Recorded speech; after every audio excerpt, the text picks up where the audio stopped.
Ever heard of Operation Mockingbird? Well, sit tight because we're not talking about the Harper Lee novel. We're diving deep into some spy stuff. Get comfy because you're about to hear about a secret CIA project from the mid-20th century. In the 40s, 50s, and 60s, it was rumored that the CIA was involved in influencing foreign and U.S. media. Although it was never officially confirmed, Operation Mockingbird was the name given to this operation. People think it ran from the late 1940s up to the 1970s, where the CIA and media were kind of in cahoots. The purpose? Pure propaganda. It was all about manipulating the folks at home and abroad by controlling what they see in the media. When it first came to light in the 70s, it was because of a reporter called Carl Bernstein, the guy from the Watergate scandal. An article he wrote came out in 1977 and got people whispering about Operation Mockingbird.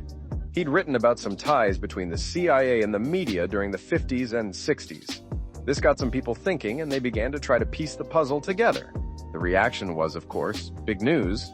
The idea that the CIA had their fingers in our media pie, controlling what we saw and read, that was heavy stuff. Sure, everyone knew governments kind of skewed things in their favor, but this was another level. It led to something called the Church Committee in the U.S. Senate, where they started to look into the CIA's actions. It was through these investigations they discovered a real hornet's nest. They found some 400 journalists who were part of the CIA propaganda mission, helping to push their vision of the world through U.S. and foreign media. Now, this doesn't necessarily mean these journalists all knew they were puppeteers. In fact, some were just unwitting accomplices. The Church Committee findings rocked the public image of the CIA. It was clear as day that there had been a level of media manipulation going on.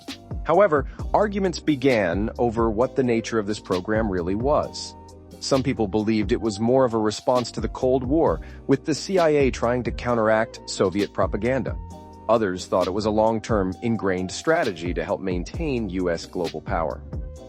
As the dust settled, in the late 70s, the CIA promised to stop using journalists and academics in intelligence operations. They said that they'd only use these groups in certain rare circumstances where the information was vitally important. It was a step up from their spying days, at least in theory, but still a far cry from being completely hands-off.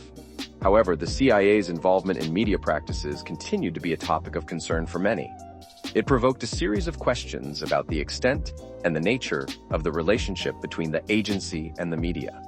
The operation, though confirmed as a thing of the past, still leaves its shadows in every news story published.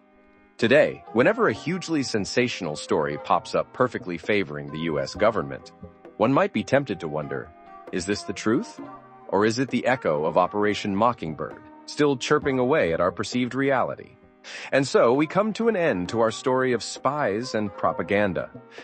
The tale of Operation Mockingbird continues to show us that the information we receive, consume, and share is not always exactly as it may seem. It makes you question and look twice. Just remember to keep those critical thinking skills sharp, because you never know what truth each piece of news might be hiding, whether it came from Mockingbird or not.